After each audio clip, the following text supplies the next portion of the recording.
Assalamualaikum warahmatullahi wabarakatuh. Sebelumnya, terima kasih atas kesempatannya. Pada kesempatan kali ini, kami dari kelompok 1 mata kuliah Sistem Informasi Akuntansi Lanjutan akan membawakan sebuah materi pertama yang berjudul Navigasi dan beberapa materi tambahan yang berjudul General Ledger. Sebelumnya kami akan memperkenalkan diri terlebih dahulu. Nama saya Eriskia Julian dengan nomor induk mahasiswa 2019-310491.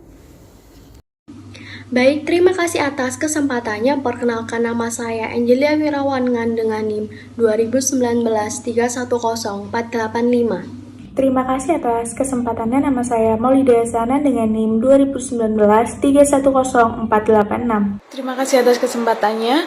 Perkenalkan, nama saya Fatimah Yasmin dengan NIM 2019-310505. Terima kasih atas kesempatannya. Perkenalkan, nama saya Bagus Yuda Pertama dengan NIM 2019-310567.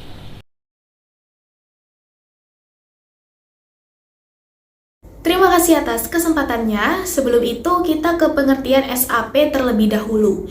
Jadi, seperti yang sudah rekan-rekan pelajari di semester sebelumnya, SAP atau System Application and Product in Data Processing merupakan software Enterprise Resource Planning atau ERP, yaitu suatu tools atau peralatan IT dan manajemen untuk membantu perusahaan merencanakan dan melakukan kegiatan operasionalnya secara lebih efisien dan juga lebih efektif. Sebelum memulai menggunakan SAP, tentu saja user harus mengetahui navigasi yang terdapat pada SAP agar tidak merasa bingung saat menggunakannya. Jadi dalam navigasi SAP ini menjelaskan bagaimana cara log on dan juga log off di aplikasi SAP. Lalu ada menampilkan kode transaksi, membuat session baru, membuat transaksi favorit, menampilkan bantuan atau help, dan juga untuk menampilkan drop down list di SAP. Seperti yang tertera pada PPT tersebut, ada gambar 2.1 yang merupakan sebuah tampilan umum atau default dalam sistem SAP. Di sebelah bagian kiri terdapat menu-menu yang bisa dipilih, sedangkan di bagian kanan disediakan tempat untuk meletakkan gambar. Contohnya adalah untuk meletakkan logo perusahaan. Dan tampilan ini hanya bisa diubah oleh sistem administratornya. Selanjutnya, pada gambar ini ada beberapa komponen dalam tampilan SAP. Di antaranya adalah yang pertama ada common field. Jadi user dapat memulai sebuah transaksi dengan memasukkan transaction code atau tick code pada common field. Transaction code dapat ditemukan melalui menu overview pada SAP Easy Access atau saat membuka transaksi itu sendiri melalui sistem status. Selanjutnya ada menu bar. Menu bar ini merupakan garis yang terdapat pada layer utama sistem SAP. Menu yang ditampilkan tergantung dari aplikasi apa yang sedang digunakan, dan menu ini juga mengandung menu drop down. Selanjutnya ada standar toolbar. Jadi tombol yang terdapat pada standar toolbar akan muncul pada semua tampilan sistem SAP. Jika sebuah tombol sedang tidak dapat digunakan pada tampilan tersebut, maka tampilan tombol tersebut tidak akan diaktifkan. Selanjutnya ada title bar. Pada title bar terdapat informasi mengenai nama function yang sedang dibuka. Sekian dari saya, selanjutnya akan dijelaskan oleh rekan saya. Terima kasih. Di sini saya akan melanjutkan pembahasan mengenai beberapa komponen dari SAP. Komponen selanjutnya adalah application toolbar. Nah, application toolbar adalah bagian komponen atau menu dari SAP yang berfungsi untuk memperlihatkan atau menunjukkan tombol-tombol yang tersedia dalam aplikasi yang sedang dijalankan atau digunakan. Pilihan menu spesifik pada aplikasi SAP tersedia pada application toolbar. Misalnya adalah tombol execute yang biasanya sering tersedia di posisi pertama dalam application toolbar. Yang selanjutnya adalah checkbox. Nah, checkbox ini merupakan sebuah menu atau jenis inputan pada SAP yang mengizinkan pengguna memilih satu atau lebih option dari beberapa option yang tersedia.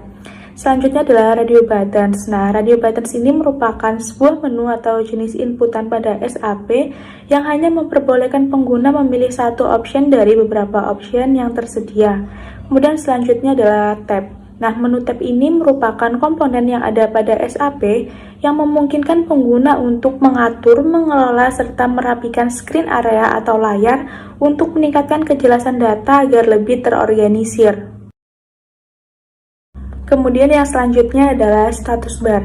Nah, menu status bar ini merupakan bagian dari screen SAP yang menunjukkan informasi status yang ada pada sistem. Nah, dalam status bar ini pengguna juga mendapatkan informasi dari transaksi yang sedang dikerjakan atau dilakukan. Misalnya dalam status bar ini terdapat informasi mengenai sistem, client and session information, user, program, transaction, warning, error, dan sebagainya. Selanjutnya ada navigation option. Nah, terdapat beberapa opsi dalam melakukan navigasi pada sistem SAP. Yang pertama adalah memasukkan transaction code pada common file. Kemudian yang kedua memilih item pada menu bar. Kemudian yang ketiga adalah memilih item dari favorite list. Kemudian komponen selanjutnya adalah kode transaksi. Nah, kode transaksi ini berguna untuk mengakses transaksi yang merupakan kumpulan fungsi dari program SAP. Nah, setiap fungsi dalam sistem SAP ini memiliki kode transaksi yang terkait. Pengguna dapat menggunakan transaksi kode ini untuk pergi ke semua bagian dalam aplikasi SAP dengan lebih cepat, sehingga kode transaksi ini akan mempermudah pengguna dalam melakukan transaksi dengan memasukkan fungsi-fungsi yang terkait dalam sistem SAP. Kemudian akan dijelaskan oleh rekan saya. Terima kasih. Kemudian navigasi yang selanjutnya yaitu terkait transaksi favorit, merupakan tempat yang digunakan untuk menyimpan tikot favorit di SAP yang sering digunakan secara berkala, sehingga akan lebih mempermudah user dalam menggunakan atau mencari tikot tersebut. Dalam SAP yang sering kita gunakan, favorit ini tuh terletak di sebelah kiri. Terdapat tulisan favorites. Nah, tikot ini tuh favorit ini tuh ketika kita misalkan kita bekerja di bagian purchasing misalkan. Nah, gimana caranya biar create purchase order itu biar cepat, yaitu kita bisa memfavoritkan purchase order tersebut. Kita nggak perlu ngeklik ke logistik, terus ke material management dan seterusnya. Kita tinggal memfavoritkan misalkan yaitu tadi itu terkait purchase order. Nah, kita tinggal favoritkan kayak gitu. Ntar tinggal klik-klik aja. Nah, cara kedua itu bisa pakai tikot. Nah, kadang-kadang kalau pakai tikot itu user itu sering lupa terkait kodenya berapa. Nah, biar mudah kita bisa pakai favorit ini kayak gitu. Kemudian session. Dalam sistem SAP ini dapat diakses oleh setiap user hingga 6 session atau layar dalam waktu yang sama. Jadi dalam satu akun itu dapat mengakses 6 layar secara bersamaan, seperti itu. Lalu yang selanjutnya terkait drop down list, merupakan daftar isian yang dapat diisikan ke field dalam sistem SAP. Biasanya itu drop down list ini itu digunakan untuk isian yang sudah ditentukan sebelumnya, hanya bersifat pilihan dan memiliki batasan isian, seperti itu. Kemudian navigasi bantuan, yaitu merupakan digunakan jika user memerlukan terkait beberapa field yang tidak atau belum diketahui kegunaannya. Nah, di sini kita bisa menemukan help ini tuh di bagian atas terdapat tulisan more, lalu terdapat tulisan help seperti itu. Nah, di dalam bantuan ini tuh terdapat beberapa fungsi. Yang pertama terkait application help. Jadi application help itu untuk menampilkan bantuan komprehensif untuk aplikasi saat ini. Memilih menu ini, opsi di layar awal menampilkan bantuan untuk memulai dengan MySAP ERP, seperti itu. Lalu yang kedua, SAP Library. Terkait ini tuh yaitu semua dokumentasi online dapat ditemukan di sini. Lalu yang ketiga ada glossarium, memungkinkan pencarian definisi istilah. Lalu yang keempat ada release notes, yaitu merupakan menampilkan catatan yang menjelaskan terkait perubahan fungsional yang terjadi antara MySAP dengan rilisnya ERP, seperti itu. Lalu terdapat juga SAP support message, yaitu dapat membuat pesan masalah terkait sistem SAP ini. Lalu yang terakhir ada pengaturan, yaitu terkait memungkinkan Anda memilih pengaturan untuk bantuan yang lain, seperti itu. Financial Accounting. Pada sistem ERP, untuk penyusunan laporan keuangan dilakukan melalui aplikasi program General Ledger. Sebenarnya, aplikasi program ini tidak ada penginputan proses data transaksi kecuali Memorial Journal. SAP General Ledger Account adalah akun yang diperbarui setiap kali pengguna memposting transaksi keuangan di sistem SAP. Akun ini digunakan untuk menghasilkan laporan keuangan untuk pelaporan internal dan eksternal. Organizational Structure for Financial Accounting. Yang pertama ada company code. Entitas akuntansi yang independen atau elemen terkecil di dalam organisasi di mana satu set lengkap dari account dapat dibuat. General Ledger disimpan di tingkat company code dan digunakan untuk membuat balance sheet atau laporan neraca saldo yang legal dan profit and loss statement atau laporan laba rugi untuk company code. Selanjutnya yang kedua ada business area. Merupakan bagian bisnis atau cabang di mana sebuah kelompok perusahaan beroperasi. Sebagai contohnya, bisnis area menyediakan tingkat evaluasi tambahan untuk bagian pelaporan. Penggunaan bisnis area bersifat opsional atau boleh digunakan, boleh juga tidak. Selanjutnya yang ketiga ada controlling area. Elemen organisasi yang paling penting di dalam aplikasi controlling. Digunakan untuk internal accounting atau akuntansi di dalam perusahaan. Mengidentifikasi suatu struktur organisasi di mana biaya dan pendapatan dikelola dan dialokasikan. Lebih dari satu company code dapat diassign ke satu atau lebih controlling area. Hal ini memungkinkan pembiayaan lintas company code antara company code yang telah diassign. GL Master Record. Yang pertama ada Chart of Account. Setiap General Ledger diatur berdasarkan sebuah Chart of Account. Chart of Account terdiri dari definisi dari semua GL account di dalam format yang tersusun. Definisi terdiri dari account number atau nomor akun, account name atau nama akun, dan tipe dari GL account yaitu apakah akun tersebut merupakan akun tipe profit and loss atau neraca rugi atau akun tipe balance sheet atau neraca saldo.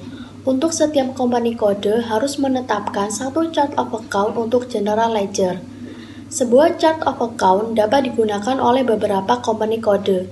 Hal ini berarti bahwa General Ledger dari beberapa company code tersebut memiliki struktur yang sama. Baik, yang selanjutnya kita akan bahas mengenai setting for company codes. Jadi sebelum kita dapat menggunakan sebuah akun di dalam company code, kita harus mengelola definisi akun tersebut pada level chart of account. Jadi kita dapat membuat company code specific setting atau pengaturan spesifik untuk company code di mana hanya berlaku di dalam company code saja. Contoh dari company code specific setting ini adalah mendefinisikan mata uang di dalam akun. Kebanyakan akun di dalam company code yaitu 1000 menggunakan mata uang euro, sedangkan company code 3000 menggunakan mata uang USD atau dolar untuk akun-akunnya. Nah, ketika mata uang akun merupakan mata uang lokal untuk company code, kita dapat melakukan posting ke dalam akun tersebut dengan menggunakan mata uang apa saja. Baik, yang selanjutnya adalah account group. Account group ini digunakan untuk mengatur dan mengelola General Ledger account yang berjumlah banyak. Ketika sebuah General Ledger account baru dibuat, account group harus ditentukan di dalamnya. Akun dengan account group yang sama biasanya memiliki fungsi bisnis yang sama. Yang selanjutnya ada account group di-assign number range. Melalui number range tersebut, kita dapat mengontrol nomor akun yang mana yang diizinkan untuk account group tertentu. Dalam account group juga mengontrol tampilan dari segmen company code untuk General Ledger account. Biasanya, account group ini mengontrol field mana saja yang dibutuhkan untuk pengisian data, field mana saja yang boleh diisi, boleh juga tidak diisi, dan field mana saja yang tidak perlu ditampilkan di dalam segmen company code. Baik, yang selanjutnya ada akun rekonsiliasi. Akun rekonsiliasi ini menghubungkan buku pembantu dengan General Ledger atau buku besar pada real time. Hal ini berarti bahwa posting ke buku pembantu akan mengakibatkan posting ke akun rekonsiliasi yang berhubungan di dalam General Ledger pada waktu yang sama. Buku pembantu yang dihubungkan ke General Ledger ini melalui akun rekonsiliasi adalah account payable, account receivable, dan asset ledger. Baik, yang selanjutnya ada transaction figure. Transaction figure ini mendeskripsikan jumlah posting di dalam suatu akun pada debit atau kredit. Setiap transaction figure ini untuk debit dan setiap transaction figure untuk kredit selalu disimpan untuk setiap akun di dalam SAP. Laporan keuangan untuk company code dihitung menggunakan transaction figure tersebut. Jika suatu general ledger account memiliki tampilan line item yang ditandai di master record, kita dapat menelusuri itu dari saldo akun menuju line item dan kemudian ke dokumen. Baik, yang selanjutnya adalah Financial Statement Version. Pada Financial Statement Version ini, General Ledger disimpan untuk menyediakan informasi yang dibutuhkan bagi pembuatan laporan neraca saldo dan laporan laba rugi. Laporan-laporan tersebut harus memenuhi persyaratan spesifik untuk negara di mana suatu perusahaan berada. Untuk memenuhi kebutuhan tersebut, maka berbagai macam versi laporan keuangan harus dibuat di dalam sistem SAP. Di dalam beberapa versi laporan keuangan ini, kita mendefinisikan akun mana yang akan tampil di line item dari laporan keuangan. Banyak versi laporan keuangan yang dimasukkan ke dalam sistem SAP. Bagaimanapun juga, suatu negara nanti harus melaporkan laporan keuangan mereka kepada pihak yang berwenang di negara mereka menggunakan country specific chart of account dari negara mereka, agar laporan eksternal dapat berisi nomor akun yang digunakan di negara-negara tersebut. Sebuah country specific chart of account dibuat untuk company code yang ada. Country specific chart of account tersebut harus memenuhi persyaratan dari negara di mana suatu perusahaan berada. Di segmen company code dari master record, setiap general ledger account harus diassign ke sebuah akun dari company code. Hal ini dilakukan dengan menggunakan field alternative account number. Baik, sekian presentasi dari kelompok kami. Kurang lebihnya mohon maaf. Wassalamualaikum warahmatullahi wabarakatuh.